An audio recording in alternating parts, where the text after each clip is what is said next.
My name is Chinu Srinivasan. I'm one of the founding trustees of Shishimala. I've been involved with science education, child labor issues, which I didn't talk about. Well, we wanted to do good work. I mean, which in our definition meant good work, which always meant for the larger causes and poor people. And we should not enrich ourselves. If you want to lead a good life and a good work, it means for public causes, and which should have some kind of a concrete aspect, benefiting people, and also raise policy issues. Unless because you can keep doing good work, but it should also raise fundamental issues about injustice and how they can be redeemed and put right. That has been part of our overall philosophy. Sahej started in 1984, and we were a group of people working in health from 1978 to 1984 in various aspects of health in Delhi at a national network, health network organization. And we felt that we had to do a lot more and with greater ease, and therefore we thought we should work together and work under some kind of a legal framework, and we called it Sahej.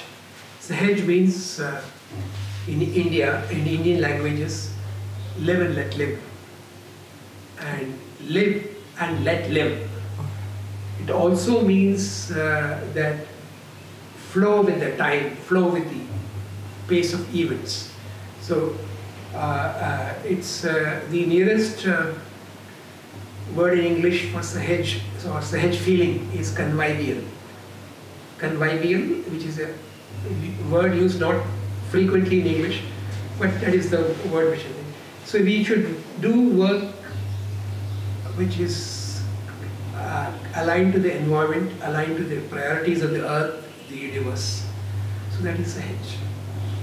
And we also said, therefore, whatever we do should be in the cause of people who are less privileged and who are poor and marginated, and therefore all work which has been done under Sahej for the last 30 years? Yeah, it is about 30 years, has been with an idea of helping the poor people. Well, you see, our original trustees of Sahej were all over India. So the thing was that anybody could, any of the trustees could start work, but under this broad philosophy, anywhere in India. But we had a reporting mechanism. We met once a year, and also we had a lot of correspondence, so that we all knew what was going on. But two of us were in Baroda, Renu and myself. So Baroda was considered as the office kind of headquarters.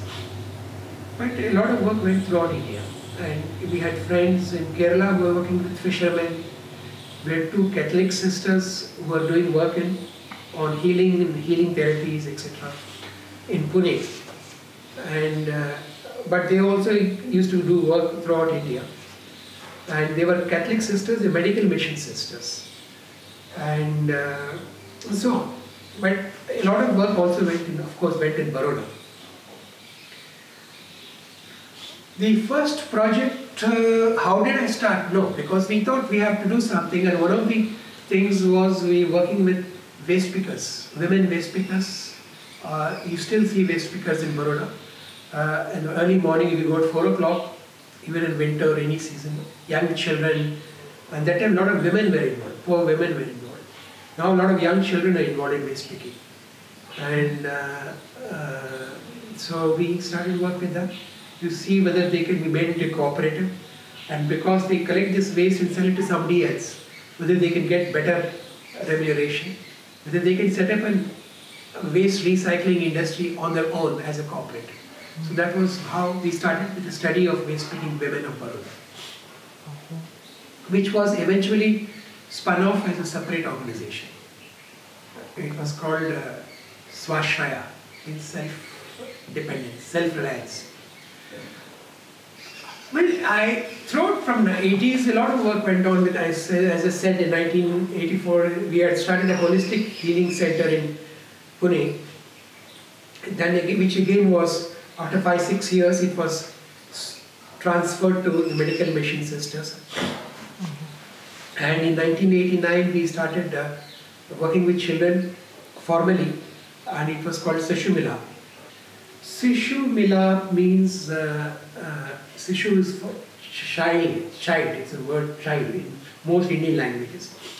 And Milap is a conjunction, a confluence, a meeting place. So Sishu Milap means we had to have a name. It may not be the most correct name, but it also wanted to denote that there should be a fun aspect. So we tried to do a lot of fun things with children, for children. So, yeah, as a result of long struggle with trying to persuade children, poor children, to get into formal education system. First we tried informal education, non-formal education. Then we thought we should help these children get admissions in regular government schools and persuade them not to drop out. Then we also thought we should, this is not good enough, we should also intervene in the curricular aspect of education. And since we started with science, because we were familiar with science, some of us, and science education class 5, 6, 7, we developed alternative textbooks with where science was to be taught by actually doing experiments, very good experiments, but with locally available material. And we wanted to show that good quality science and high quality science can be taught with locally available material by doing experiments, not just by mugging up principles and theories. Okay. And for children, in education, as well as we had a bookshop, we published books from 1989 to 2010. Sishu Milap was working with a range of issues of poor children, child labor, and also once you start working with poor people, especially in bastis, in poor communities, we have to address other issues other than education.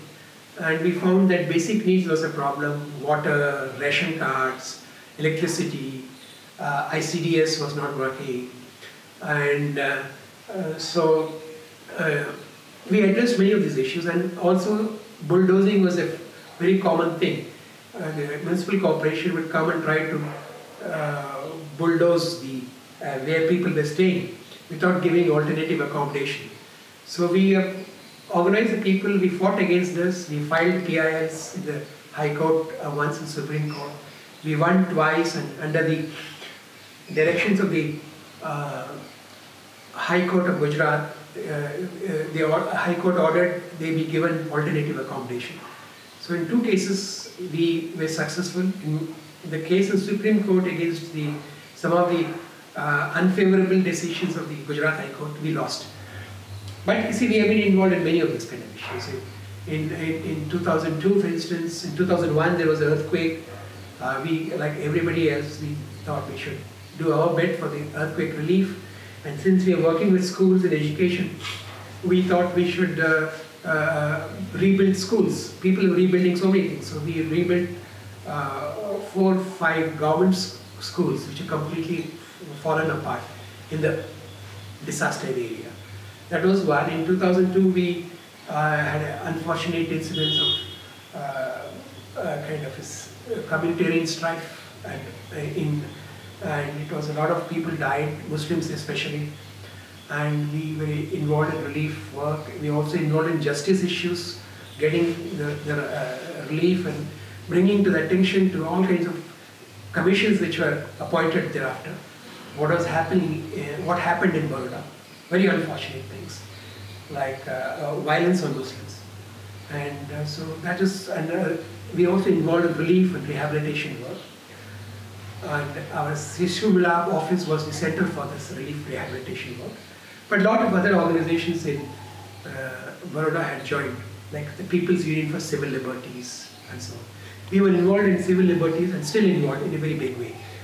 SAHED is now into helping people get entitlements, what they are entitled to from the government, and so educating people to demand what is their rightful due, especially in healthcare and in other basic needs which they are supposed to get, poor people in this city, in Baroda, and they are not getting. So that is what we are doing. Future plans, well, continue this line, respond to, there is a whole range of issues to be worked on. Now I think last 5-6 years there has been more work on health related issues. The female maternal mortality, adolescents, and so we will be working on these issues. And further sort of promoting awareness about among the poor people in Bastis about what are their entitlements.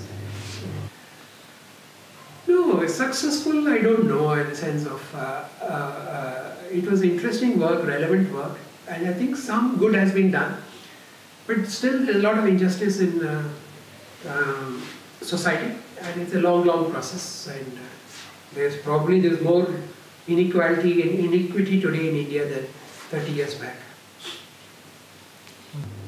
Not actively involved full time, but I used to, till 2010 I was involved. But now I'm not really retired, but I let other people do the work. And we would like to see a lot of younger people to come up and carry on our work. Okay. I think Thank you.